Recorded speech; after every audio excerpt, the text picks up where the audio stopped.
Monsieur le ministre, monsieur le rapporteur, mesdames, messieurs, chers collègues, donc cette audition, l'audition de monsieur François Rebsamen vient conclure cette première phase de notre programme de travail. Nous allons maintenant passer dans une phase de rédaction du rapport et de finalisation de nos recommandations. Donc, je vous rappelle que notre réunion d'adoption... Ah, bon. C'est celui d'après. C'est celui de la fin de la réunion. Celui de la fin de la réunion. Oui, mais bon, ce sera dit. Hein. Si vous le souhaitez. Oui, oui, je vous rappelle que notre... Il faudra faire prêter ça. Oui, oui, il faudra prêter ça.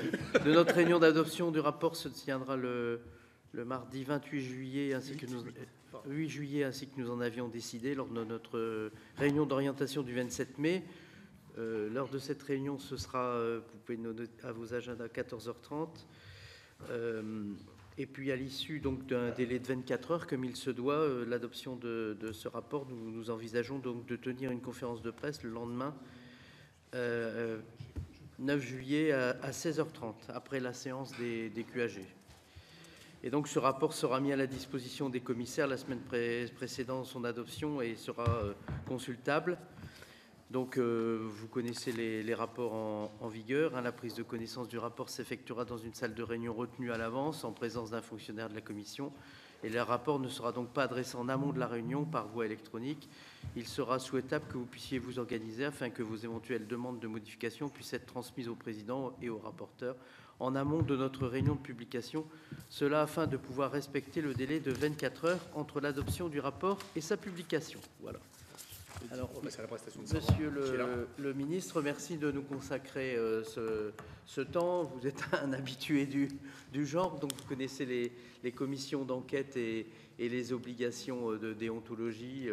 Et donc, avant de vous donner la parole, je dois vous rappeler qu'un faux témoignage devant notre commission d'enquête est passible des peines prévues aux articles 434-13, 434-14 et 434-15 du Code pénal. Et donc, je vous invite à prêter serment et de dire toute la vérité en levant la main et en disant « je le jure ». Je le jure. Merci, monsieur le ministre. Et donc, éventuellement, s'il y a des conflits d'intérêts, vous devez nous les signaler. Avant de vous donner la parole, je vais la donner à notre rapporteur Thomas Dossus, qui va évoquer les conditions de notre commission d'enquête. Et puis ensuite, les collègues auront des questions. Moi, je devrais, parce qu'on auditionne votre collègue, monsieur Mignola, sur l'exécution de la loi, donc je devrais vous quitter à 17h45, mais peut-être que ce sera un collègue qui prendra la présidence si nos débats ne sont pas achevés. Voilà, avec toutes les questions qu'on a à vous poser, peut-être que ça ne sera pas terminé. Voilà, monsieur Dossus, c'est le rapporteur. Merci, monsieur le président. Merci, monsieur le ministre. Effectivement, c'est une commission d'enquête qui s'établit, on va dire, dans le cœur de métier des sénateurs et des sénatrices sur les collectivités locales et en particulier sur leur libre administration qui, aujourd'hui, en tout cas, s'est ressenti comme tel par les différents associations d'élus que nous avons auditionnées, est plus ou moins menacée suite à un certain nombre de réformes fiscales, notamment de la fiscalité locale, et ce qui a entraîné un certain nombre de mécontentements et en tout cas une défiance qui s'est installée entre les élus locaux et l'État. Et on a établi en tout cas que les différentes réformes locales ont fragilisé l'autonomie financière des collectivités, ça les a placées dans une dépendance de plus en plus préoccupante à nos votes annuels du Parlement au moment du budget. Et on l'a vu encore au dernier budget, une tension forte s'installe désormais, puisque on veut faire payer parfois aux collectivités l'impéritie de l'État, ou en tout cas c'est vécu comme tel. Et à cette contraction de l'autonomie financière, s'est développé aussi des besoins nouveaux et des besoins importants et urgents, ceux notamment en matière de transition écologique. Et on voit qu'il y a un besoin d'investissement très fort qui est prévu dans les différentes stratégies que l'État a mis et qui repose beaucoup sur les collectivités locales. Et donc, nous avons besoin de voir comment reconstruire à la fois la confiance entre les collectivités locales et l'État, mais aussi de construire cette prévisibilité qui permettront les investissements futurs. On aura besoin de vos éclairages à la fois sur les dimensions budgétaires à venir, même si on le sait, les arbitrages ne sont pas encore rendus et un certain nombre de groupes de travail ont été mis en place. Mais on a aussi, on voudrait prendre connaissance d'une éventuelle réforme du pilotage des financements locaux et nous avons quelques propositions peut-être à vous soumettre là-dessus. Je saisis l'occasion de ce propos liminaire pour demander à la DGCL et à votre cabinet de bien vouloir nous transmettre dans les plus brefs délais les réponses aux questionnaires que nous vous avons adressés. Je vais vous laisser la parole pour un premier temps d'intervention et puis nous échangerons par la suite avec mes collègues pour creuser un peu cette question.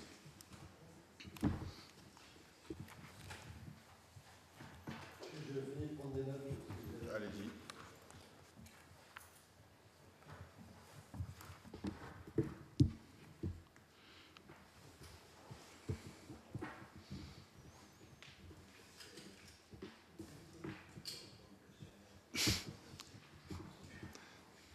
Merci. Merci. Très bien. C'est parfait. Peut-être. Super. À arriver. Super. Ça rassure. Peut-être mettez le micro parce que c'est filmé. Mesdames, Messieurs les sénateurs, vous dire que d'abord, je suis très heureux de pouvoir m'exprimer aujourd'hui sur des sujets qui sont, je crois, comme vous d'ailleurs, essentiels pour non seulement la démocratie locale, mais également pour l'action publique. La libre administration des collectivités territoriales et le financement des services publics de proximité, ainsi que, vous l'avez évoqué, la transition écologique. Permettez-moi d'abord d'aborder directement le cœur du sujet pour clarifier une position de principe du gouvernement. Non seulement le gouvernement s'engage à faire respecter le principe constitutionnel de la libre administration des collectivités territoriales, mais je voudrais dire ici que le gouvernement y voit tout à la fois un gage d'efficience, de rationalisation et au final d'ailleurs de succès. La libre administration, je viens d'en parler dans une question d'actualité, c'est pour moi une subsidiarité, c'est-à-dire la conviction que des solutions issues du terrain sont bien souvent plus adaptées que les normes d'agir ou que la norme générale, c'est-à-dire c'est donner, redonner aux collectivités locales le pouvoir d'agir. C'est donc bien plus qu'une une norme à valeur constitutionnelle, c'est une manière de faire. C'est une garantie de bon sens, d'utilisation optimale des ressources de réponse appropriées aux attentes de nos concitoyens. Je suis aujourd'hui très attaché, mais je l'ai toujours été en tant qu'élu local et maire pendant 25 ans, fervent défenseur de la décentralisation, dont il est significatif qu'elle apparaisse, d'ailleurs, je m'en flatte, dans le nom de mon ministère. Mon objectif est de renforcer cette autonomie en redonnant du pouvoir aux collectivités, mais on voit que derrière chaque acte de décentralisation, il y a souvent un chien qui aboie. Permettez-moi cette expression. L'effort de décentralisation est une des meilleures réponses aux critiques d'une prétendue impuissance des pouvoirs publics, préserver, inventer de nouveaux leviers à la main des élus locaux. Je pense que c'est permettre l'émergence de solutions plus locales, adaptées et perceptibles par nos concitoyens. Redonner donc, c'est une manière de faire, redonner donc du pouvoir d'agir aux collectivités, c'est confier finalement les commandes aux responsables du terrain, aux élus. Je ne crois pas qu'on puisse administrer un grand pays comme la France depuis Paris. Les élus vivent sur leur territoire, ils sont en réalité comptables de fait de l'action publique, bien évidemment. Si les maires doivent assumer les succès et les échecs des politiques publiques face à leurs administrés, encore faut-il garantir qu'ils en soient bien les initiateurs. Dans ce contexte de modernisation, il nous faut rappeler que l'autonomie financière des collectivités territoriales, le principe de l'article 72 de la Constitution, se mesure à travers plusieurs indicateurs, dont, c'est vrai, la part des ressources propres sur lesquelles les collectivités ont un pouvoir de décision. Contrairement à certaines idées reçues, cette part augmente au fil des années, démontrant ainsi que l'État n'a pas renié cette autonomie. En effet, en 20 ans, le ratio d'autonomie financière tel qu'il a été défini par la loi d'orientation des finances est passé de 61% à 73%. Alors, ce qui est vrai, c'est que c'est pour le bloc communal, bien évidemment. La suppression de la taxe d'habitation sur les résidences principales a été compensée à l'euro près pour les collectivités concernées, ce qui représente en 2021 3,705 milliards d'euros, 3,705 milliards d'euros, tout en préservant, grâce au fameux COCO qui a été présenté, le coefficient correcteur, le bénéfice de la dynamique des bases de fiscalité et des choix de politique de fiscale locale. Les communes ont bénéficié, je parle du bloc communal bien sûr, du transfert de la part départementale de la taxe foncière sur les propriétés bâties, tandis que les EPCI ont reçu, eux, une fraction de la TVA. Ces mécanismes de compensation ont été conçus pour garantir une stabilité des ressources des collectivités, tout en tentant, il faut dire les choses, de simplifier notre système fiscal. Certes, toutes ces ressources propres ne sont pas directement pilotables par les collectivités elles-mêmes. Je pense que c'est un des sujets majeurs auxquels il nous appartiendra de répondre collectivement. Pour ma part, dans le contexte actuel, j'estime prioritaire de redonner ou de tenter de redonner de la prévisibilité pluriannuelle aux collectivités territoriales sur les ressources dont elles disposent. C'est un axe fort que j'ai souhaité donner aux travaux qui ont lieu en ce moment par groupe de travail de la conférence financière des territoires qui se poursuivront jusqu'à la fin du mois de juin. Une réforme fiscale de plus grande ampleur sera bien sûr nécessaire lorsque les conditions politiques en seront réunies. Néanmoins, je suis bien conscient que, en attendant, les collectivités font face à des vrais défis auxquels elles sont confrontées, notamment une réduction de leur liberté de taux et une augmentation des contraintes énormes. Et quand on essaie de lever des contraintes et des normes, on se heurte à ce gardien de la niche. C'est précisément pour répondre à ces enjeux que des actions concrètes témoignent de notre engagement envers elles. Donc on a lancé pour ça un reclore de la simplification, avec la volonté de réduire les contraintes administratives qui pèsent sur les collectivités. Il y avait eu un rapport qui avait été remis, que j'ai confirmé d'ailleurs à Boris Ravignon, et c'est une de ces mesures d'ailleurs qui proposait, c'est pas le gouvernement, contrairement à ce que a dit une collègue, pardon, j'appelle une collègue, une sénatrice socialiste tout à l'heure, c'est donc dans le rapport Ravignon qui était prévu de rendre facultatif les CCAS pour les communes de plus de 1500 habitants. Mais il n'y a jamais eu de dépôt, je dois dire ici, de dépôt de décision de mettre un amendement supprimant les CCAS. Et donc, on essaie de lever les contraintes administratives, de redonner un peu de marge de manœuvre, de liberté dans le processus de décision. Tout ça, c'est bien sûr un moratoire élaboré ensemble pour aboutir à des normes simplifiées. Par ailleurs, dans le cadre de la conférence financière des territoires, 4 groupes de travail ont été mis en place pour aborder la situation financière, notamment des départements, qui sont, on le sait, confrontés à des difficultés particulières, les modalités, deuxièmement, les modalités de relations financières entre l'État et les collectivités territoriales, la fonction publique territoriale et la prévisibilité pluriannuelle des recettes, notamment des recettes d'investissement.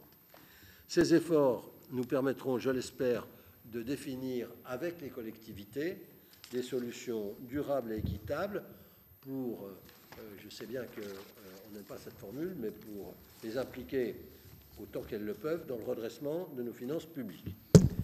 Je suis personnellement convaincu que nous devons également redonner du pouvoir de taux, c'est-à-dire de la liberté, aux collectivités territoriales. Cela signifie leur permettre de décider plus librement de l'utilisation de leurs ressources dans le respect des règles claires et de compétences définies. Je note une idée qui me vient à ce moment-là, bien évidemment. En effet, chacun doit jouer son rôle dans le cadre de ses compétences, mais je crois que cette simplification et cette clarification est essentielle pour une gestion plus efficace et responsable de nos finances publiques. Par-delà le sujet financier et budgétaire, il faut créer, je le crois, un modèle de gouvernance qui laisse les territoires eux-mêmes, d'ailleurs, s'inventer, en faisant confiance a priori, et non pas a posteriori, a priori aux élus locaux, à leurs habitants. On leur redonne les clés de l'avenir. Concrètement, je l'affirme, la différenciation n'est pas un gros mot. Il faut permettre de l'adaptation partout où c'est possible, y compris par la dérogation, qui pourrait être donnée d'ailleurs aux représentants de l'État sur les territoires, c'est-à-dire aux préfets de département. Cela peut se faire sans préjudice, bien sûr, du principe d'égalité et de volonté de réduire les fractures territoriales. Mais c'est l'affaire du législateur, c'est-à-dire vous, mais aussi des représentants de l'État sur les territoires. Les préfets doivent en effet pouvoir répondre localement aux enjeux locaux. C'est pourquoi nous suivons avec une attention particulière la proposition de loi Pointereau-Pentel en cours de discussion actuellement au Sénat. Le gouvernement engagera de son côté un nouvel effort de déconcentration, car, je le crois vraiment, donner des marges d'action aux préfets de département, c'est leur permettre de mieux répondre aux élus locaux. Et ce ne sont pas que des délégués territoriaux de certaines agences. Je me permets de le dire comme ça. J'affirme également qu'il nous faut encourager l'expérimentation et son évaluation, bien sûr. Il faut donner à des territoires la possibilité de tester des solutions nouvelles. Ces expériences comportent sûrement un risque d'échec, mais après tout, c'est important, ça permet de mesurer la prise de risque. Cependant, cette autonomie, c'est le pendant, bien sûr, de la liberté, doit s'accompagner, je le crois, d'une responsabilité accrue. C'est l'esprit même de la loi organique relative aux lois de finances qui s'appuie sur une dialectique qu'on pourrait appeler liberté-responsabilité. Les collectivités territoriales doivent assumer leurs choix devant les électeurs, sur les électeurs qui jugent ces collectivités territoriales, sans systématiquement avoir à solliciter l'État, je le dis quand même, pour des financements supplémentaires. Finalement, État, collectivités locales, nous sommes tous, je n'oublie pas les caisses de sécurité sociale, sur le même bateau. Nous sommes tous dans le grand équipage des administrations publiques, ces fameux impus, dont on a parlé encore à midi. Nous devrons œuvrer ensemble pour assurer la soutenabilité de nos finances, mais je me permets de le dire, sous la forme d'une litote, elles ne sont pas au beau fixe, je dois l'avouer comme ça. La situation financière est semblable, alors moi je ne vais pas prendre des termes de montagne, mais disons à un navire secoué par des gros temps et des eaux troubles. Voilà, disons les choses comme ça.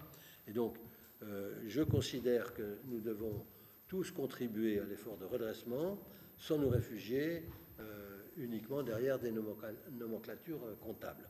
La solidarité entre les différents niveaux de collectivité et avec l'État est plus que jamais nécessaire pour faire face aux défis actuels. Il y a d'ailleurs plus de gains marginaux. Chaque contribution est en réalité la bienvenue et y participera. Enfin, je tiens à souligner notre engagement en faveur de la transition écologique. Les collectivités locales,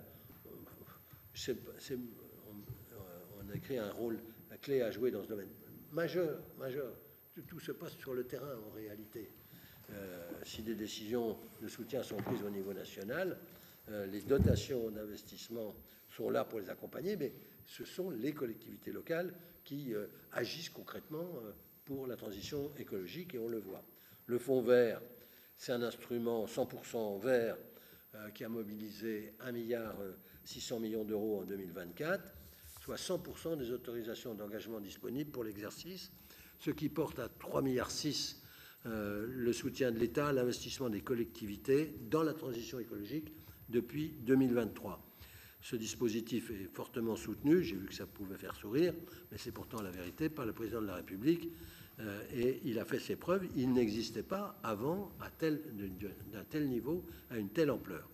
En 2023, 9000 projets ont été financés sur l'ensemble du territoire, représentant un coût total de plus de 10 milliards d'euros. Parmi ces projets, 534 millions d'euros de subventions ont été accordés à des projets, année de référence là qu'on m'a donné 2023, et ça représente plus de 25% des crédits ouverts sur quatre dotations que vous connaissez bien, la DETR, la TSIL, et deux qui sont un peu moins connues et qui n'ont pas le même montant, mais qui existent, la DECID et la DPV. Donc la transition écologique, ce n'est pas une compétence nouvelle, mais un objectif transversal qui doit irriguer aujourd'hui toutes les politiques publiques.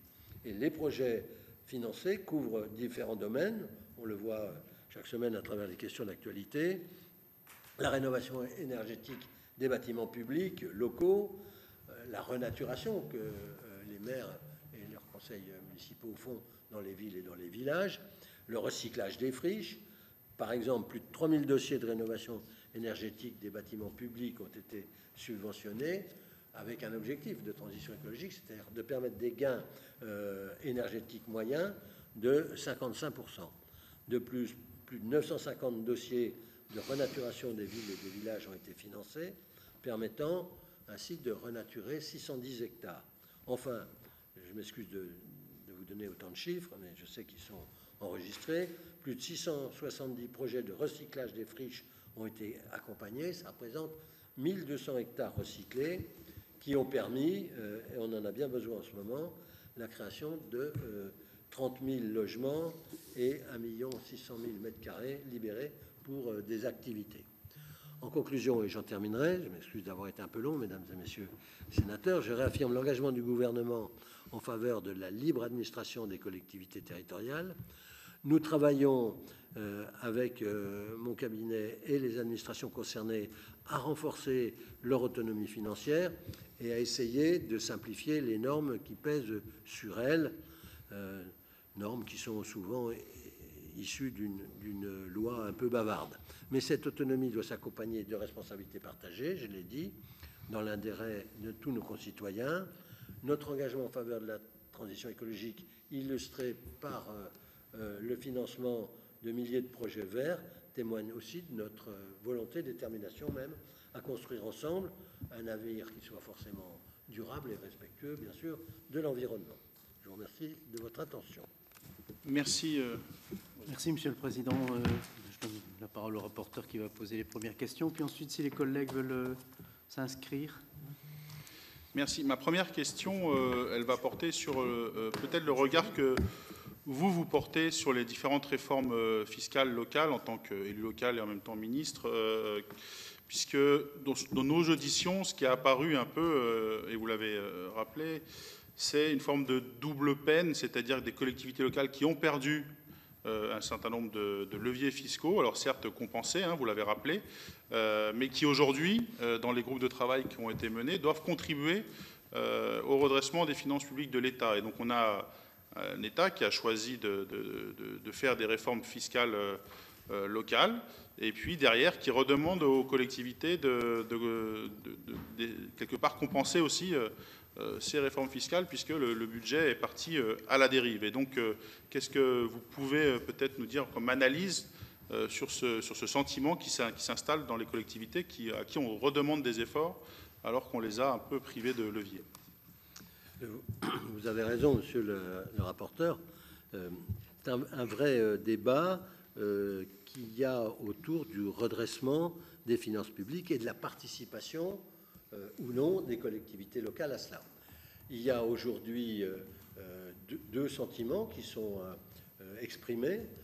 Le premier consiste, et il est porté un peu par des associations d'élus, comme l'AMF, par exemple, ou d'autres, qui consiste à dire, après tout, tout ça, vous ne pouvez pas nous faire participer à l'effort de redressement parce que vous nous avez retiré peu ou prou des recettes et bien sûr, immédiatement vient la taxe d'habitation, vu le volume que représentait la taxe d'habitation. Donc, ça, c'est un point, j'y reviendrai.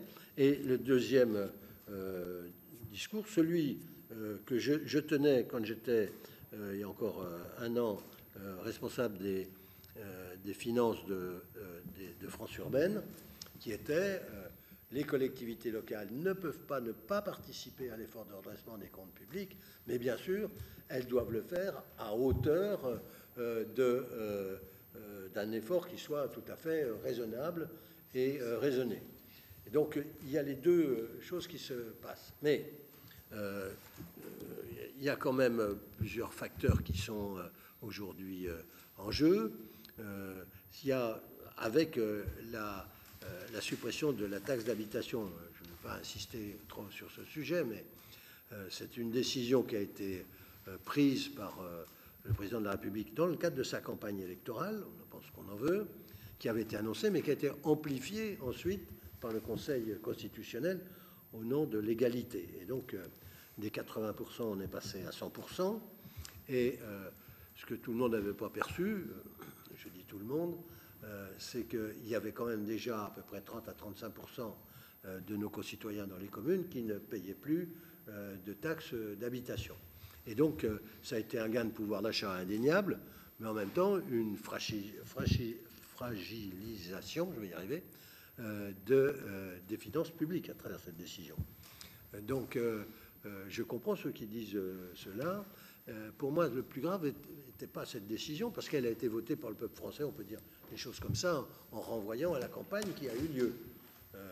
Et finalement, j'ai remarqué que, je me permets de temps en temps de dire ça, aucun parlementaire qui dénonce ça n'a proposé de la rétablir. Voilà. Donc, il faut quand même le garder en tête. C'est donc que c'est pas facile. Mais en même temps, on a rompu, je le crois, moi personnellement, le lien qui existait entre une ressource locale et le citoyen. Et donc, maintenant, l'impôt local ne repose quasiment plus que sur la taxe sur le foncier bâti. Heureusement, il y a d'autres petites taxes, mais je parle des grosses masses, évidemment. La taxe sur le foncier bâti, qui, suivant les communes, est payée par un pourcentage différent de propriétaires. Il y a des communes, notamment des communes, des quartiers prioritaires de la politique de la ville, disons les choses comme ça, où il y a très peu de propriétaires, ou moins de propriétaires que la moyenne, disons. Je connais des communes où il y a 27-28% de propriétaires. Donc, c'est-à-dire que c'est sur ces 28% de propriétaires que pèse l'impôt local. Personnellement, on est obligé, vous avez compris, de dire à titre personnel, je le dis ici, je pense que la rupture du lien est quelque chose qui va être intenable sur la durée. Et c'est pour ça que j'avais émis l'idée qu'il y ait une contribution locale qui ne soit pas la taxe d'habitation. Bien évidemment, elle avait effectivement plein de défauts et elle était injuste pour les raisons que j'avais évoquées, à savoir que tout le monde ne la payait pas déjà et qu'il y avait des dégrèvements en tout genre. Mais qu'il y ait une contribution modeste qui permette de rétablir un lien et de redonner du sens au service public, parce que nos concitoyens dans les communes bénéficient de ce service public et peuvent perdre l'idée ou peuvent avoir l'idée que tout ça c'est gratuit, c'est bienvenu, etc. Donc j'avais émis cette idée, je suis sûr, elle a été reprise par beaucoup d'associations d'élus, je suis sûr qu'elle va fleurir avec le temps, mais je l'ai fait à titre personnel. Monsieur le rapporteur, vous avez dit des choses qui me semblaient assez justes. Vous avez parlé de la contraction de l'économie financière, des collectivités locales qui agissent dans la transition écologique, j'en ai beaucoup parlé, mais vous m'avez dit, oui, mais quelle prévisibilité? C'est un autre sujet, parce qu'on ne peut pas quand même, je le crois, tout en pensant que la libre administration, moi, n'est pas menacée. Je le pense aujourd'hui, à condition qu'on sache rétablir les choses, mais on ne peut pas aujourd'hui avoir un État central qui est tenu par des engagements internationaux importants, dont ce pays débat depuis 35 ans, 30 ans, les 3% de déficit, et sans qu'il y ait eu le moindre remarque sur ce sujet, sans associer à la réflexion, ça ne veut pas dire de diminuer, mais à la trajectoire, on pourrait dire, les collectivités locales, dans la part que l'État finance des collectivités locales. Encore faudrait-il que l'État respecte la parole donnée, et je crois, c'était dans votre introduction ou dans votre question, et je crois que ce non-respect de la parole donnée est une des causes de relations tendues, je vais dire, entre les collectivités locales, leurs représentants, et les administrations centrales, les ministères, etc. Et c'est pourquoi la première des mesures que je proposerai cette année sera le respect du remboursement d'un tiers du DILICO. Je pense que si l'État ne tenait pas parole, c'est pas moi, hein, c'est l'État, si l'État ne tenait pas parole, ça serait quasi impossible de continuer à avancer sur une réflexion commune. Merci. C'est la moindre des choses, mais c'est déjà bien de le dire, ça va mieux en le disant. Vous avez parlé dans les travaux en cours de prévisibilité pluriannuelle avec une forme de contractualisation. Les associations d'élus ont un mauvais souvenir des contrats dits de Cahors, par exemple. Donc, quelle forme ça prendrait cette contractualisation avec l'État pour avoir effectivement, et je pense que c'est un besoin pour éviter qu'à chaque PLF on sorte avec des tensions grandissantes, mais quelle forme ça prendrait cette contractualisation entre collectivités et État? D'abord, dans le cadre de la réflexion que j'ai entamée il y a 5 minutes, on se disait que annexer à la loi de finances la trajectoire qu'on pourrait essayer de prévoir en commun, c'est ce que vous faites dans les groupes de travail d'ailleurs, avec les collectivités locales, permettrait de donner de la prévisibilité en disant on peut le faire plus facilement, je le crois, parce que pour tout ce qui concerne le fonctionnement des collectivités, c'est quand même des strates qui se sont empilées, vous connaissez ça aussi bien que moi sur la DGF et autres. Quand j'étais sénateur, on avait fait faire une étude sur l'histoire de la DGF. Je crois qu'on pourrait la reprendre. Il y a une mission en cours sur la DGF. Les strates continuent de s'accumuler et de se sédimenter, on va dire. Et donc, si l'objectif c'est d'être à 3% en 2029, regardons ensemble, notamment sur les dotations d'investissement, comment, et le cycle électoral dont on parle peu, et le cycle électoral, comment on pourrait essayer d'avoir une prévisibilité annexée à la loi de finances. C'est bien ce que je pense possible de faire. Et donc, se disant que l'année prochaine, je m'avance un peu parce que je n'ai aucune aujourd'hui compétence pour le faire, puisque vous le savez qu'on n'a pas le droit d'en parler pour le moment, et je n'ai pas encore rencontré la ministre des Comptes publics. Il n'y a pas de secret à ce que je dise, que je la rencontrerai la semaine prochaine. Très bien. Mais je ne l'ai pas encore vue. Donc, en tous les cas, dans les cycles électoraux, ce n'est pas l'année prochaine qu'il va y avoir le maximum de subventions d'investissement utilisées. Le problème, c'est que vu que la parole de l'État est quand même assez décrédibilisée, c'est pour ça qu'il faut la recrédibiliser avec les 300 millions dont je parlais, on peut très bien imaginer une prévisibilité qui soit montante dans les dépenses, dans les subventions, enfin, vous voyez ce que je veux dire, excusez-moi, dans les subventions d'investissement. Et de celles dont on parlait, toutes d'ailleurs, parce que je ne vois pas dans les 5 premiers mois, les collectivités élues vont avoir à élaborer leur programme, leur PPI, tout ça, tout ce qu'on connaît très bien. Et donc, je pense que l'année prochaine n'est pas... Et ça nous permettrait, à partir de là, s'il y avait un accord, bien sûr, et le respect de la parole que l'État donnera, on pourrait essayer d'avancer ensemble sur ce domaine et de l'annexer. Voilà une forme de prévisibilité que je pense possible. Merci. Dans les différentes façons d'envisager la libre administration. Il y a tout le volet sur les compétences obligatoires ou contraintes, ça dépend comment on les aborde, qui, par exemple, pour le département, pèsent lourd puisqu'elles sont peu pilotables et leurs financements ont été adossés à des dotations peut-être un peu volatiles. Je pense aux DMTO, évidemment, qui ont pesé très lourd dans les derniers budgets des départements.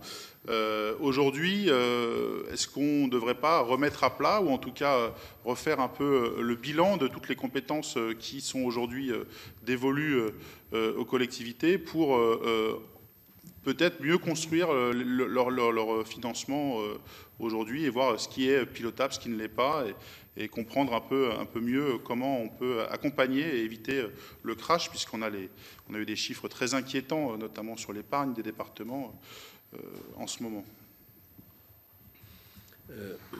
Oui, effectivement, on a quand même un certain nombre de difficultés, de compréhension, on pourrait presque parler d'aberration, puisque aujourd'hui, la part, je dis, sociale dans le budget des départements occupe une part de plus en plus importante, mais les départements, et ça peut se comprendre, ne veulent pas être cantonnés juste à du social. Ils veulent bien assumer le social, essayer d'assumer, mais ils avaient d'autres compétences, ne serait-ce que des routes.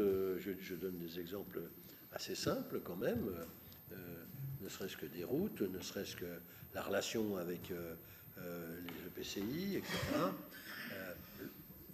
Après, est-ce que ces compétences voilà, agricoles, touristiques, culturelles, etc., ça c'est partagé. Les sapeurs-pompiers, effectivement, oui.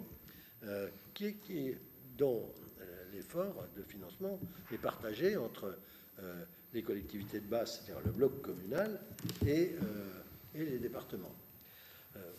Moi, ça ne pourra pas durer là encore, mais bon, je pense qu'on ne fera pas cette réforme avant un grand débat. Espérons qu'il ait lieu. C'est ce que je me permets de dire lors des élections présidentielles, parce que je ne vois pas comment on peut aujourd'hui porter un tel débat. Alors, on fait du rafistolage, je me permets de le dire.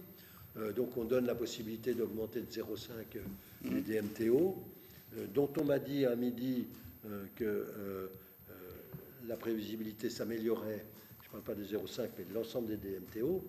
Mais les DMTO, c'est pareil. Ces départements qui n'en ont pas, les départements qui n'ont pas ou peu de DMTO, sont les départements qui ont le plus de charges sociales par habitant.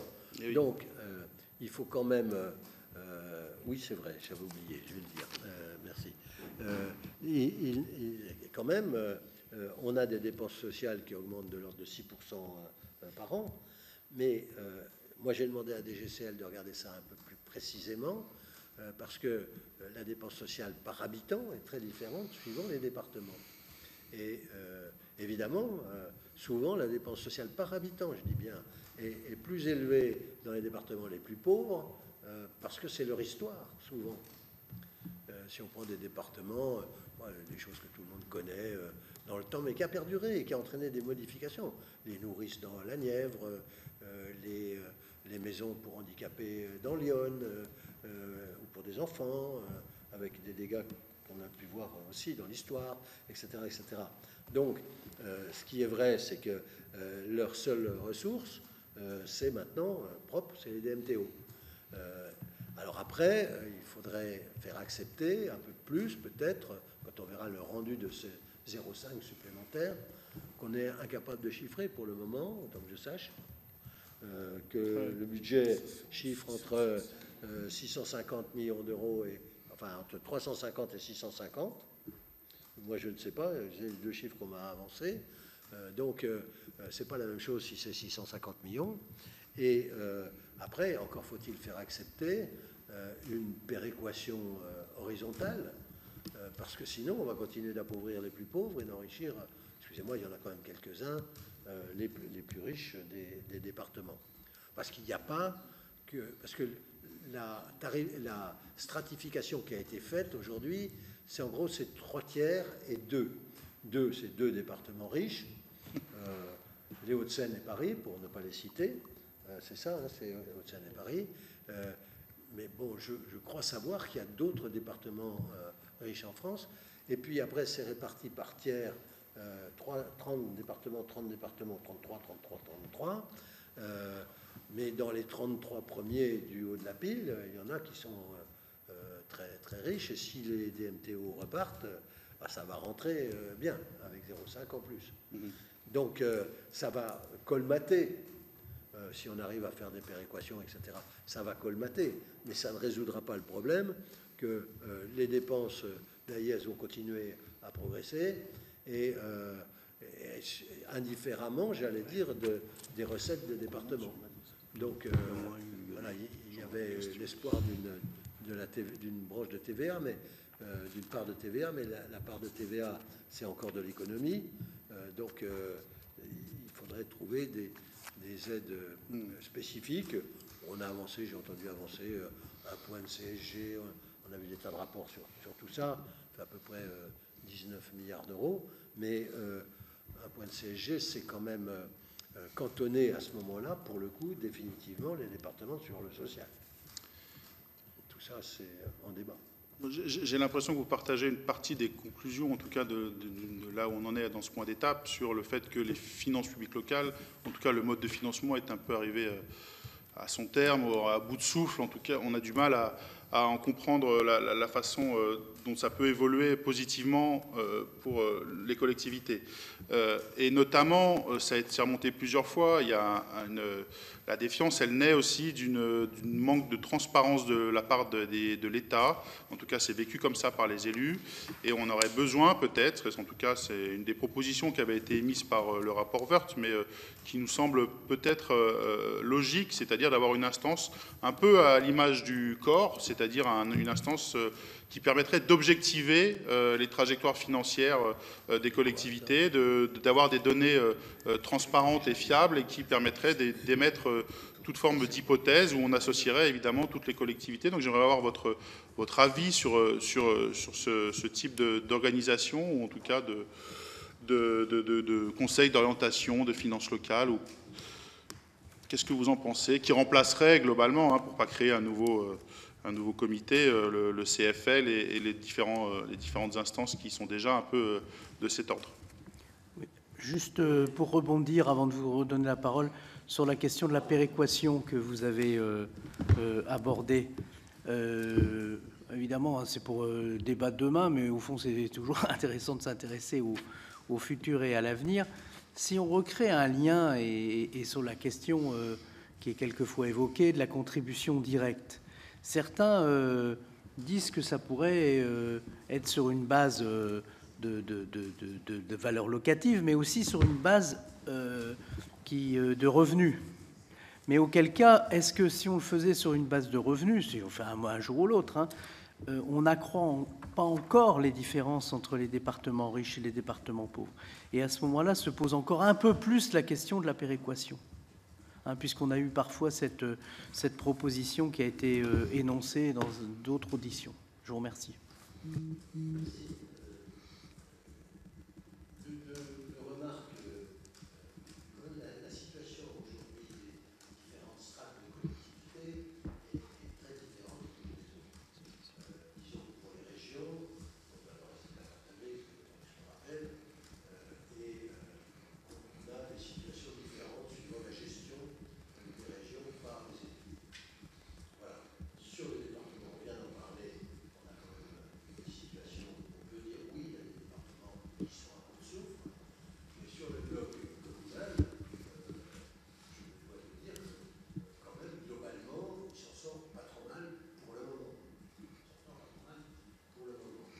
Remettez votre micro, parce que je crois que ça a coupé votre micro.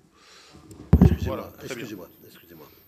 Donc, il s'en sort pas trop mal pour le moment, le bloc communal, et il a, parce qu'on regarde ça, vous le regardez, on a des taux d'épargne qui sont, autant ils sont très dégradés pour les départements, autant ils sont relativement confortables et n'ont pas vraiment évolué depuis 7-8 ans sur le montant, en pourcentage. 17, 18%, 20%, on tourne autour de ça. Donc, ça c'est sûr. Après, sur une nouvelle, je reviendrai aussi au CFL, CNEN, etc. Mais par rapport à la question du président, évidemment, il faudra, si un jour ça se fait, bien sûr, regarder comment on fait. Moi, j'envisageais personnellement de ne pas modulo l'impôt sur le revenu, mais d'avoir une contribution qui soit la même pour tous les citoyens d'une commune, sachant qu'ils payent de toute façon des taxes différentes selon qu'ils sont propriétaires ou pas propriétaires, et que là, ça se fait sur la base de la surface qu'on occupe, de la qualité de la maison, etc. Je ne peux pas toucher au CFL, Monsieur le Président, Monsieur le rapporteur, c'est pour vous faire sourire, mais en même temps, vous m'avez compris, parce que le président du CFL s'appelle André Léniel. Et donc, il a autour de lui des élus, il a aussi autour de lui les services de l'État, des directions, et il rend des avis à peu près sur tout, et même on peut dire sur tout. C'est lui-même qui nous a parlé de manque de transparence de services de l'État. Il peut effectivement des fois regretter que les documents demandés n'arrivent pas assez vite. J'en conviens. Il me l'a dit plusieurs fois, donc je partage ce sentiment. Mais quand même, on pourrait effectivement peut-être renforcer ou valoriser le rôle du CFL. Comme on pourrait, ça se passe bien avec le CNEN, avoir encore meilleur partage des normes existantes, des modifications à apporter, etc. Voilà ce que je peux vous répondre à cet instant. Alors, dans les groupes de travail, on me dit, ça c'est très important d'avoir des responsables qui sont très compétents et qui participent au groupe de travail. Dans les groupes de travail, on travaille aussi, oui, c'est vrai, je l'avais demandé, avec les associations des directions générales des services. C'est-à-dire, il y a des DGS dedans pour avoir des propositions concrètes, pour avoir des données pluriannuelles, pour essayer d'avancer aussi sur les rentrées fiscales et le partage des prévisions. C'est moins fiable maintenant. Je ne sais pas ce qui s'est dégradé au niveau de l'État, mais les prévisions, je le dis comme ça, DRFIP, DGFIP, sont moins fiables qu'elles ne l'étaient dans le temps. Je ne parle pas des prévisions nationales, parce que là, on peut se regarder. Hein, oui. Bon. Mais non, mais sur les prévisions locales, on a aujourd'hui des absences de retour, des bases qui évoluent pas alors que la population augmente, des retards qui sont pris, j'en suis sûr, et une forme d'opacité, une forme très légère, un léger brouillard, va-t-on dire, qui empêche les prévisions. Évidemment, tout ça va m'être reproché dès demain matin, mais je le dis parce que c'est la vérité. Merci. Alors, je vais donner la parole aux collègues qui l'ont demandé. Jean-Raymond Hugonnet, et puis ensuite Isabelle Briquet, puis on va en prendre 5, hein, comme ça le ministre pourra répondre globalement. Merci, Monsieur le Président. Merci, Monsieur le Ministre, pour votre éclairage. Alors, on va se parler franchement. Vous cochez toutes les cases, ce ministère, eu égard à votre parcours. Donc, vous êtes quelqu'un qui sait, excusez-moi d'insister là-dessus, vous êtes un ministre qui sait de quoi il parle. Vraiment. On ne partage pas les mêmes... J'aime ça. Moi, oui, oui. Ça. J'aime ça. Mais ça se sent. C'est ma passion. Mais ça se sent et c'est particulièrement sympathique, je vous le dis. On ne partage pas les mêmes convictions politiques, mais je vous écoute toujours avec beaucoup d'intérêt, parce qu'au moins, vous savez de quoi vous parlez. Mais cela étant dit, si je parle franchement, voilà 25 ans, moi, que je suis élu local, comme beaucoup d'entre nous ici, voire peut-être plus. On a le sentiment, et ce n'est pas un propos politique, nous sommes menés en bateau gentiment depuis 25 ans. Et ce que j'ai pu réaliser avec une équipe municipale en 2001, pendant le premier mandat 2001-2008, Jamais aujourd'hui je ne pourrais le faire pour une commune de 6 600 habitants en région parisienne. Vous permettez que j'échange avec vous comme ça, en Bien vous sûr. interrompant? Si Monsieur le Président l'accepte. Oui, pas de problème. Oui. Bien sûr. Mais je me rappelle de mon premier mandat, 2001-2008. Et je me rappelle de choses que j'ai faites et je ne sais pas aujourd'hui si je pourrais les refaire, en tous les cas à l'identique financièrement par rapport à ce que j'avais fait à l'époque. Alors, moi, je défends quelque chose. C'est tout à fait personnel, ça n'a rien de tout à fait personnel, mais en tout cas, c'est le constat que je fais à l'heure où on parle beaucoup de déconstruction à l'œuvre. Il y a quelque chose qui m'apparaît très clairement, c'est-à-dire que les deux piliers fondamentaux de notre démocratie, que sont les communes et les départements, ce sont les deux types de collectivités qui sont dans l'œil du cyclone aujourd'hui. Vous l'avez dit, pour les départements, ils sont vraiment dans le rouge aujourd'hui, mais pour la bonne et simple raison qu'ils n'ont plus aucune dynamique fiscale et des compétences supplémentaires ou des compétences en augmentation auxquelles ils ne peuvent plus faire face. Je fais la parenthèse de la DMTO parce que là aussi, c'est un terme de gestion. Les départements qui, comme le mien, ont cru que des DMTO exponentielles allaient être la base pour construire des budgets dans les années à venir, ça, c'est un problème de gestion et pas un problème de DMTO. Le marché, on le connaît, de l'immobilier, il est... Bon, voilà, je mets ça de côté. Donc, les départements sont déjà exempts, mais les communes, même si elles sont relatives, comme vous l'avez dit, quand on prend une réflexion macro sur le territoire national, elles sont relativement en bonne santé. Pourquoi ? Tout simplement parce qu'on nous oblige aussi à avoir une gestion rigoureuse. Nous ne pouvons pas, comme le fait l'État, emprunter pour notre fonctionnement. Voilà, on le sait, on fait des choses. Donc, j'entends ce que vous dites, mais clairement, à contrario de ce qu'il aurait fallu faire, nous avons dans notre pays, parce que c'est un choix, et à un moment donné qui a été un choix collectif, nous avons augmenté le fameux millefeuille avec des régions qui sont, et vous l'avez dit justement encore tout à l'heure, là c'est une affaire de gestion, où on peut se retrouver avec des régions qui sont peut-être plus en difficulté que d'autres, mais ce sont de vrais problèmes de gestion. Et puis, et ça n'a pas été évoqué, nous avons les intercommunalités, qui elles prospèrent grassement, que ce soit les départements. Alors il y a peut-être des situations différentes sur le territoire, mais je parle vraiment pour ceux que je connais en région Île-de-France. L'intercommunalité est un échec cuisant. Et non seulement c'est un échec cuisant, mais on a créé, et vous connaissez ce type de collectivité, les métropoles, comme si ça ne suffisait pas. Le simple fait d'avoir créé ces étages, à l'heure où on parle de, d'économie, où chacun doit contribuer, ne pensez-vous pas que ces collectivités, notamment régions et intercommunalités et métropoles, pourraient à l'évidence contribuer peut-être un petit peu plus que les deux collectivités à la base de notre démocratie, que sont les communes, je le répète, et les départements. Je termine juste sur, avec un peu d'humour, sur les prévisions. Oui, on a beaucoup de mal dans notre pays à faire des prévisions. Et pourtant, Dieu sait si la haute administration, notamment à Bercy, est parmi les meilleures au monde. Mais, bizarrement, on a eu quelques problèmes. Que ce soit qu'il s'agisse de la TVA ou des collectivités, on a des problèmes de prévision. Donc, au mieux dire ça à un cheval de bois pour qu'il vous donne un coup de pied. Mais là aussi, on a du mal à nous faire croire. Et je vous remercie. Et on attendra, Monsieur le Ministre, et je souhaite vraiment vous croire.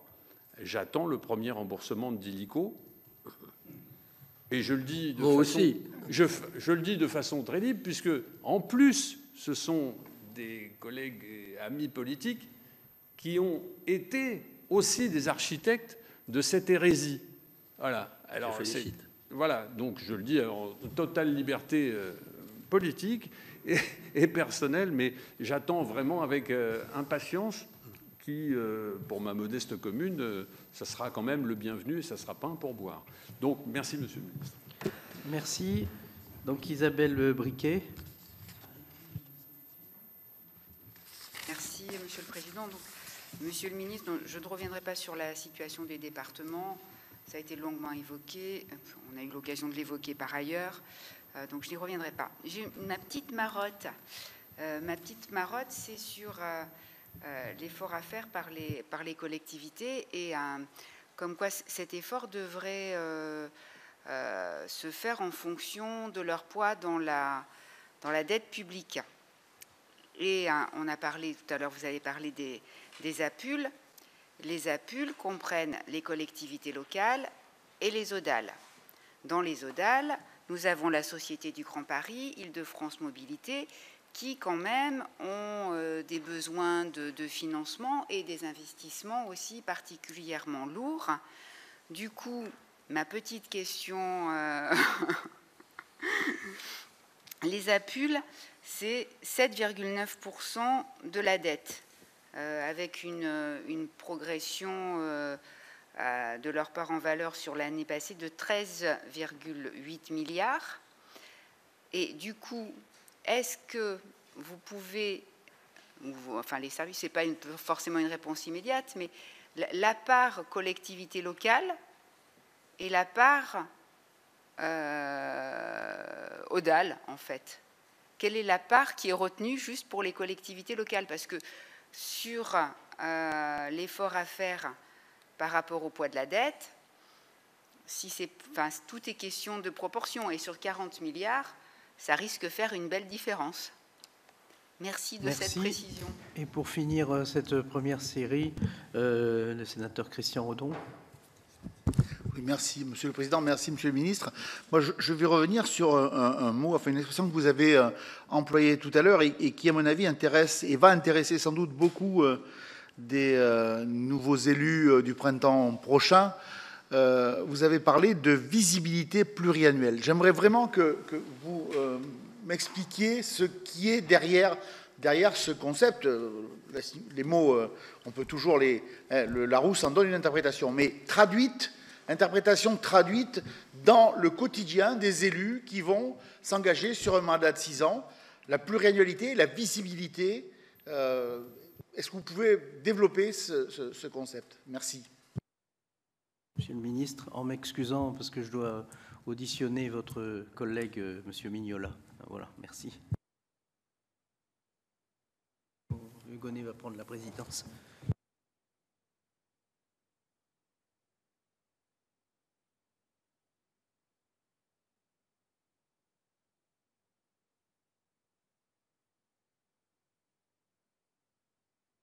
Mon micro, excusez-moi. La première question du sénateur Hugonet, c'est une architecture, et on ne sera peut-être pas d'accord dessus. L'architecture française, c'est 36 000 communes. C'est des débats à n'en plus finir entre les uns et les autres, de droite, de gauche et du centre, entre faut-il, et qui remonte il y a fort longtemps, faut-il regrouper les communes ou pas, etc. Des tas de tentatives ont eu lieu dans les années 70, Marcellin, etc., etc. Échec de tentatives, les communes nouvelles, échec. Je vois bien que le Sénat essaie d'en sortir de temps en temps quelques-unes en ce moment, mais ça avance pas beaucoup.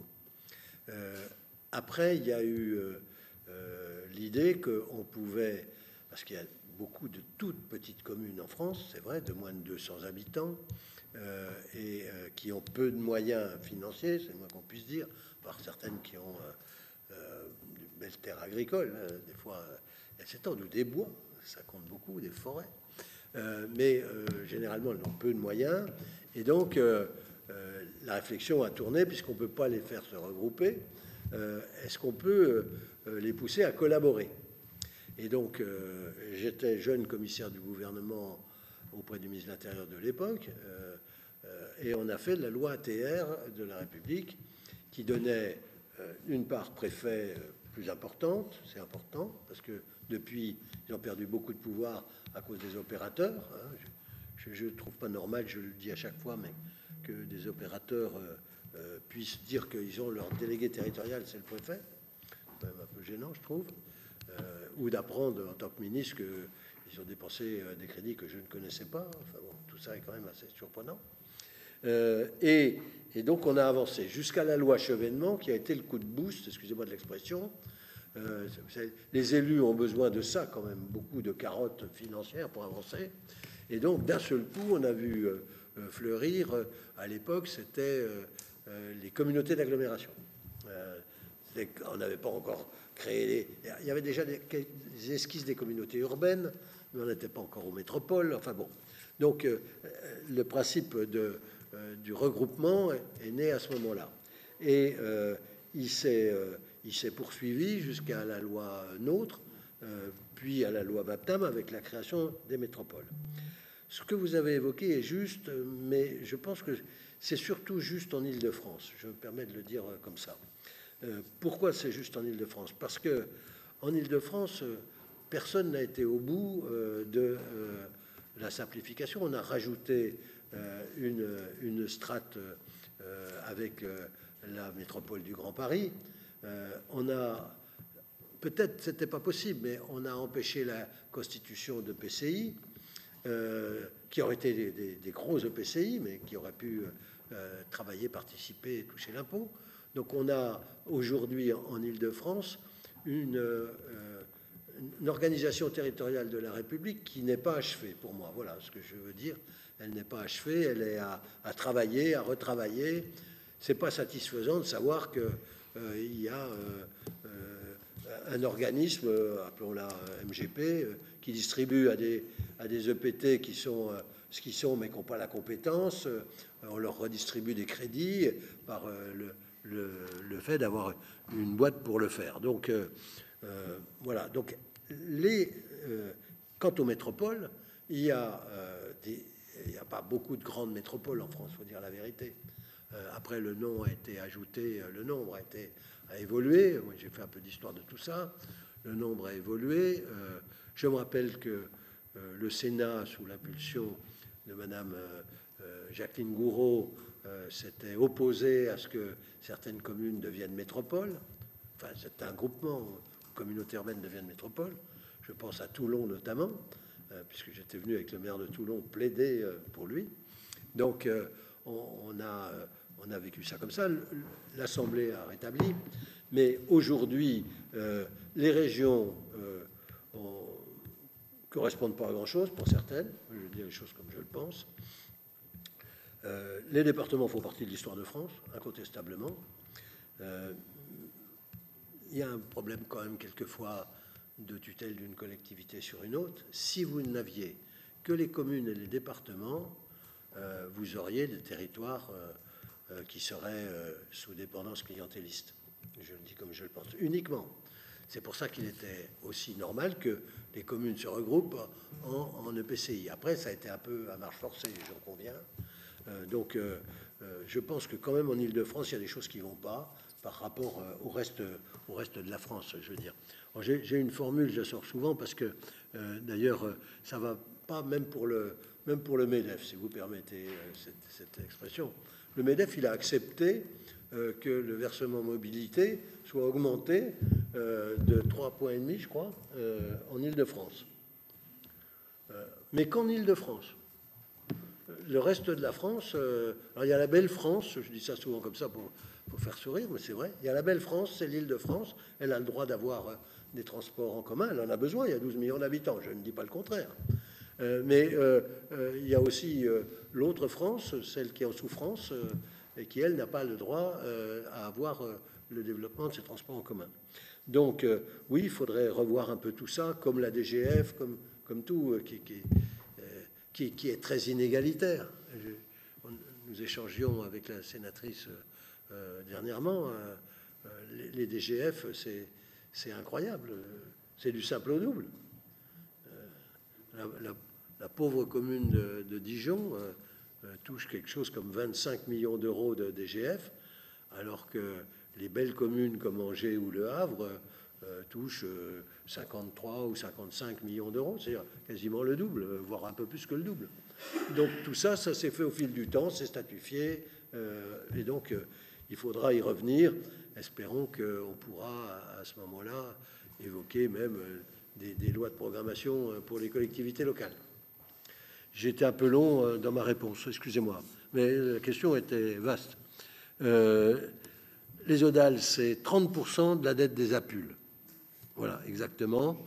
Et bon, oui, c'est assez légitime qu'ils soient touchés. En cumul sur 12 ans, le besoin de financement des collectivités territoriales, c'est 13 milliards d'euros. C'est bien ça? Et les zonales, 30. Voilà. Le poids de la dette ne peut pas être le seul indicateur. C'est un indicateur, mais ça ne peut pas être le seul indicateur.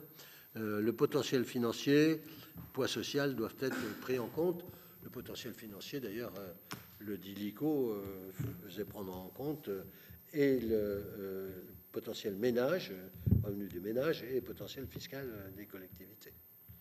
Ce qui fait que dans mon département, c'est toute la côte viniviticole qui participe, mais ça nous fait chanter les climats de Bourgogne, puisque nous commençons à Meursault pour terminer à Gevrey-Chambertin, en passant par le Clos Vougeot, qui, je crois, Vaune-Romanée, je crois, la commune la plus riche, devant Beaune, largement, de la commune la plus riche de notre beau département.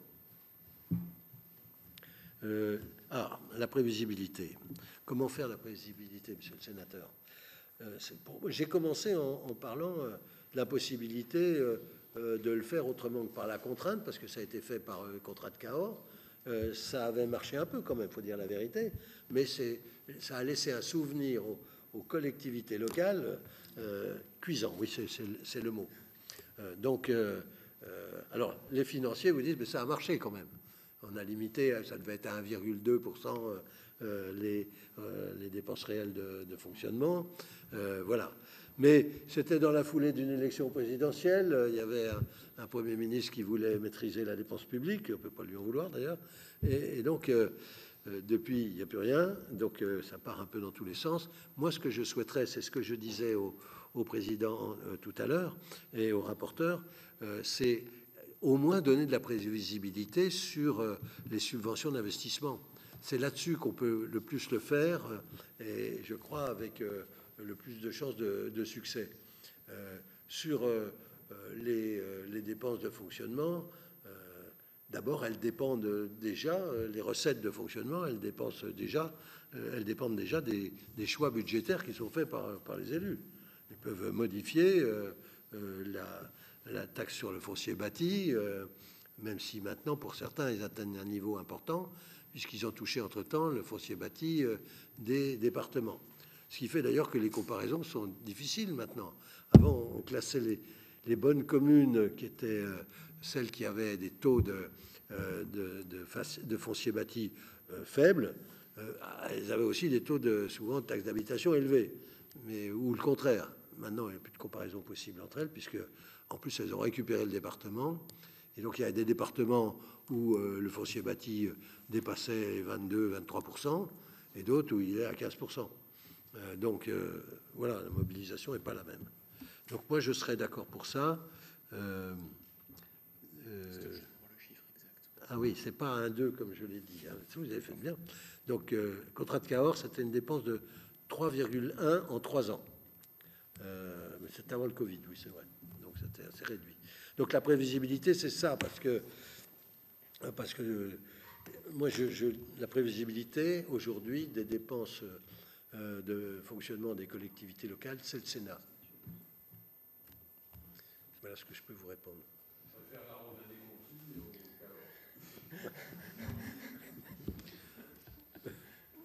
Moi aussi. Même si je n'ai pas souvent l'occasion d'en boire, pour dire la vérité. Est-ce qu'il y a encore des questions? Moi, j'en ai une sur vous venez d'en parler, des dotations d'investissement. Il y a peut-être des craintes, en tout cas des questionnements qui se posent en ce moment sur la fusion de toutes ces dotations d'investissement qui suscitent quelques craintes, notamment des sénateurs des territoires plus ruraux, à propos de la DETR qui serait un peu fondue dans toutes ces dotations. Et puis sur le fonctionnement actuellement du fonds vert, qui est quand même un fonds qui a bien fonctionné, mais qui, vous parliez de prévisibilité, qui a pris un coup de rabot tout de même l'année dernière. Et donc on a des projets qui sont un peu ralentis du fait de cet aléa budgétaire. Donc quel est l'avenir du fonds vert, l'avenir de ces dotations d'investissement? Comment vous voyez les choses?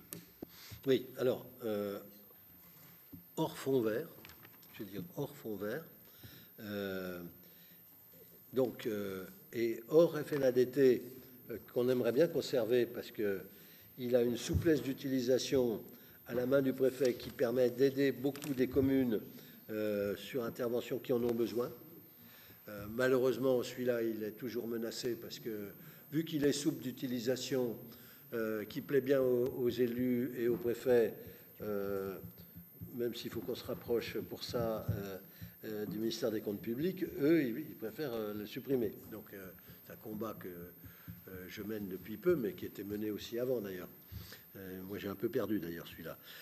Après, c'est assez simple. J'ai dit, il ne faut pas toucher à la DETR.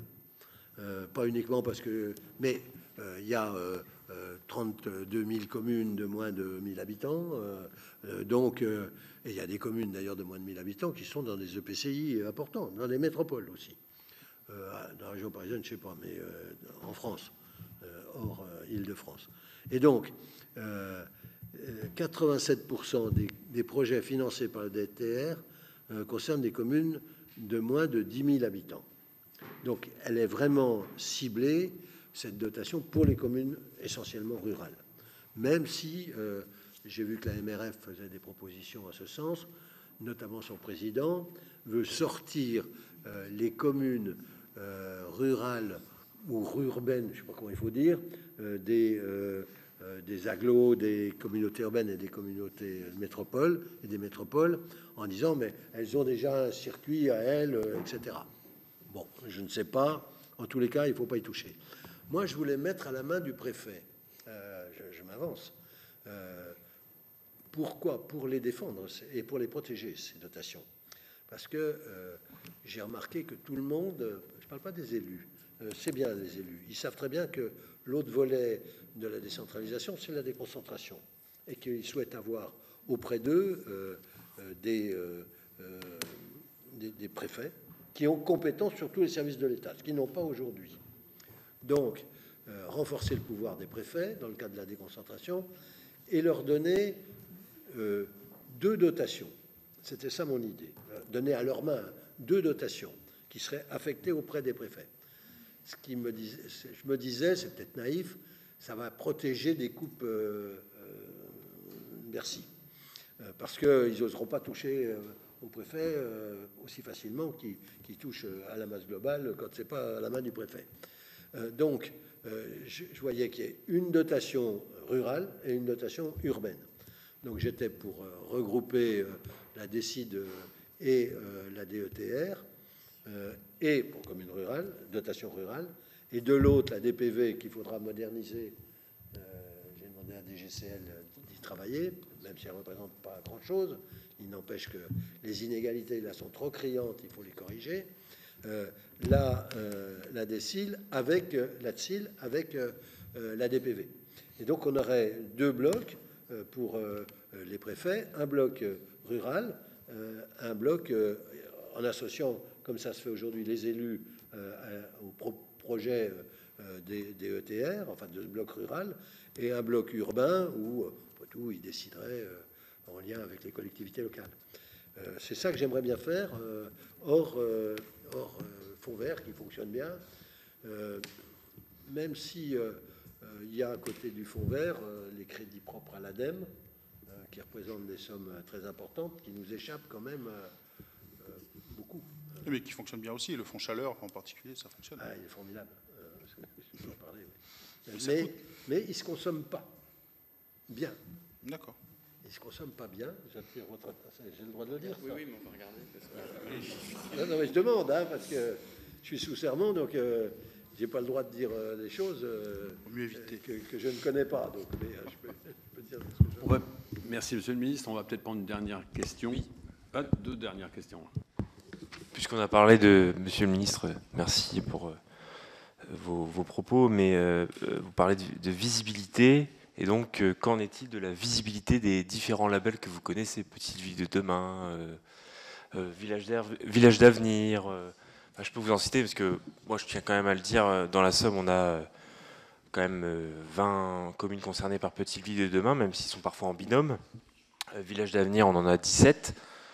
Et force est de constater que déjà que l'ANCT n'est pas non plus, comment dire, pour rester poli, n'est pas non plus une structure très engagée, voilà, pour rester poli, puisque malheureusement ça reste uniquement le préfet, quoi, celui qui gère l'ANCT dans les départements, ou un sous-préfet, j'en sais rien, mais en tout cas ça fait pauvre en termes d'investissement, c'est le cas de le dire, en termes d'ingénierie. Donc moi je m'inquiète de tout ça, puisque vous parlez de visibilité, et ben là je dois vous avouer que je suis incapable de dire aux communes concernées, en particulier dans mon département, si oui ou non il y a de la visibilité sur ces labels.